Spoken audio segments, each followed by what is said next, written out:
етіп не айтқысы келгенін айтты.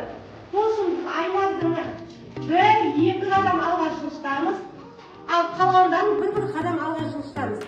Димашты бір қадам, Айзерені бір қадам. Бері қараймыз. Сендер жыртық бәтеңкені бұл аяқтауға да болады. Мысалға анасы ол жасқа жаңа бәтеңке әкеліп берді. Бірақ ол оны ұстамады. Ол қалған бәтеңкені жол тартып футболда ойнады. Үйге келгеннен кейін бәтеңке де ең соңында жөкелеп жыртылғаннан кейін жылағаннан кейін ол жарамсыз болып қалды ғой. Оған біз кітапты жыртып тастағаннан кейін оқушы бала не істеді? Оны оқи алмай қалды. Демек ол жақсы оқымай қалады деген сөз. Себебі кітаптың бәрі жыртып тастағаннан кейін ішіндегі тапсырмаларды орындай алмайды деген сөз. Түсінікті ма?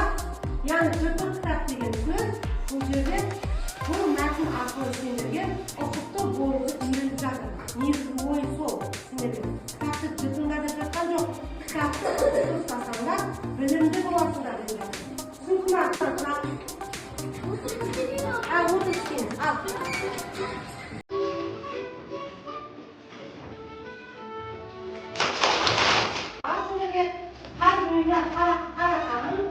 Сендер ата жазасын ұнайтын есебіне мән бермеңдер.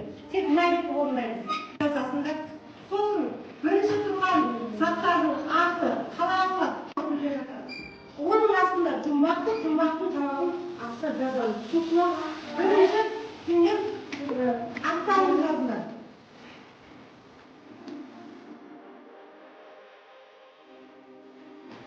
Бірінші мына топқа сұрақ қоямыз. Мына топ. Яғни көпірден өтеміз бар, жүзіп өтеміз бар.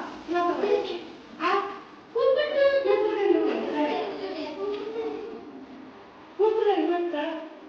Алдымыздан ешті. Қандай бала? Кім айтады? Мен мына топқа қоямын. Ал Мирас, қандай бала?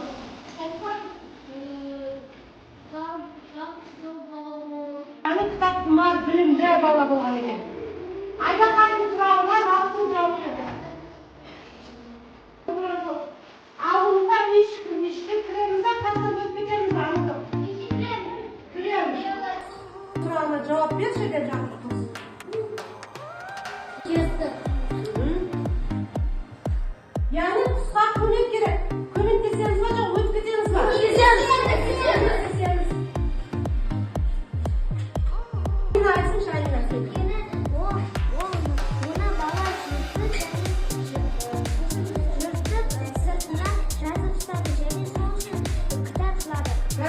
Келген мұғалімнің есімі кім?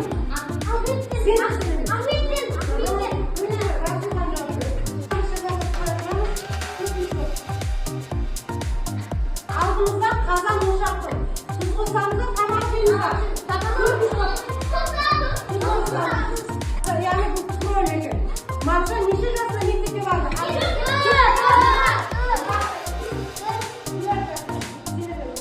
Атасының есімі кім?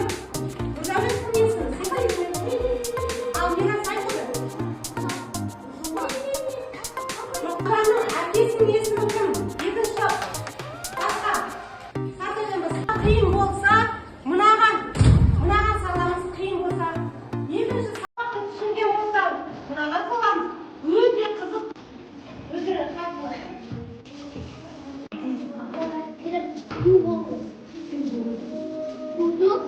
Жазуға